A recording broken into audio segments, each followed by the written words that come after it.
It's Gladys here again.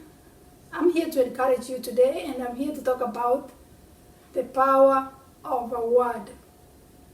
Have you heard me say that we reap what we sow? Yeah. So today let me ask you, what have you been sowing? You know, if I could ask you, what is the first word you spoke this morning when you jumped out of bed? What did you speak to your mate? What did you speak to your child? What is the first word that came out of your mouth when you went to work today? And when you came back home, what did you say? Words are seeds, and you always reap what you sow. I'm here to tell you just a little bit of how you can get a good reward out of your words, the words of your mouth. Have you heard this song that says, words can start a fire in our hearts, or they can put it out? Well, I guess the person who sang the song used the Bible. And I can tell you what is written in the Bible, because by now you know that I like to read my Bible. Okay, Proverbs 12:25 says, anxiety in the heart of man causes depression. Aren't we all anxious at this time? You wake up in the morning, you hear corona.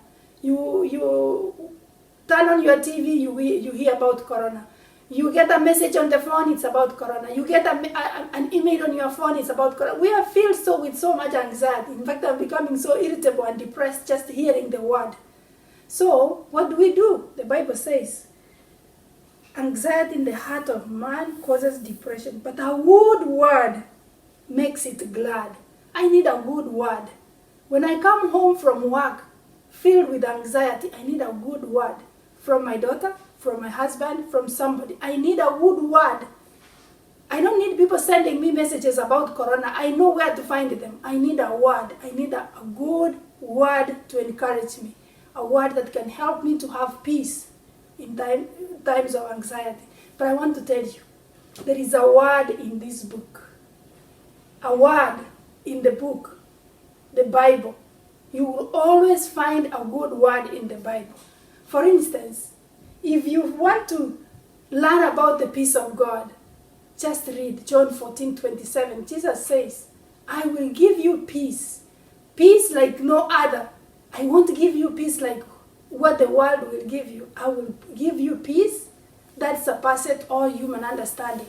All you need to know is just trust. He didn't say we are not going to have any problems. He said, in this world you will have trouble. I'm reading John 14 from my mind.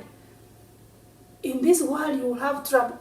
But guess what? I have overcome the world. Be of good cheer. I will give you peace.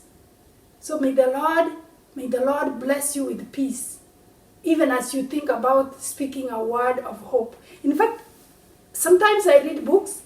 I don't know where I read these things. I don't remember when I read them. But I wrote on my notebook, the ill effects of relationship can be traced to the first words spoken when people meet. If you want to trace where bad relationship begin, just go back to what people said at first. What did you speak to your daughter-in-law when your son brought her home? What was your first word? What did you say to your mother-in-law when you first met? What did you say to your children when you got home from work? What do you speak to your spouse when he gets home from work? I don't remember where I read these things, but remember, how you speak, when you speak, why you speak, where you speak matters. So go spreading your seeds by speaking gently, by speaking the truth, by doing what is right. Because when you spread rumors, you are sowing and you will reap it. When you speak lies, you are sowing and you will reap it. So go, start speaking the truth gently, with love, and you will reap in due season. Learn to praise people. Everybody has something good in their lives. Learn to appreciate people and affirm them. Everybody does something good, not only the bad. Learn to encourage people. Everybody needs a word of encouragement. Speak the truth about people. Before you speak a word, ask yourself, is it true? Learn to correct people in love and in kindness. Do not shame anybody publicly, because that is like you are sowing. You will reap in due season, because they will find a way of embarrassing you too. And remember, use I statements. They are like medicine. Instead of saying, you did this, say, I felt this way because of what you did. See, you're not blaming. You're just pointing out what happened by using I statements. If I can give you one man I know who spoke leadership into my being, who spoke life into my being, that would be my father. He would always say in my language, Baba no mugambiore. That's what he told my brothers and sisters. Nabagambi mole. You know, for those of you who understand my language, you already know what I'm saying. But for the sake of those who don't know what I said, my father always said, you will reign, you will rule the world.